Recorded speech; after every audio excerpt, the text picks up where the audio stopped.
பாதிக்கப்பட்டாங்க எல்லா லிஸ்டும் இங்க இருக்கு.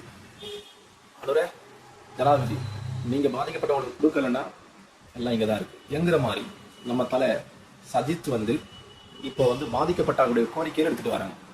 இன்னொரு புறத்துல ஜனாதிபதி பாதிக்கப்பட்டவங்களுக்கு கொடுக்குறேன் என்று சொல்லி கலெக்ட் பண்ணிருக்கிறாங்க. ஸோ இவர் எந்த பாதிக்கப்பட்டவர்கிட்ட செய்திகள் தகவல் திரட்டுறாரு.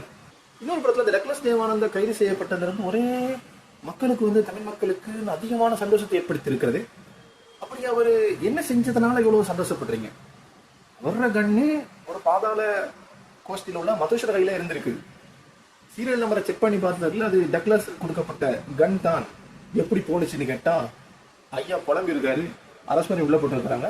ஆனா தமிழ் மக்கள் நீண்ட நாளா இவர் அரெஸ்ட் பண்ணப்படணும்னு எதிர்பார்த்து காத்து கொண்டிருந்ததுடைய காரணம் என்ன? இதை கமெண்ட் பண்ணிட்டு மறக்காம ஷேர் பண்ணுங்க. நல்ல நுணுக்கமா சொல்றவங்க யாராவது இருப்பாங்க, பார்த்து சொல்லுவாங்க.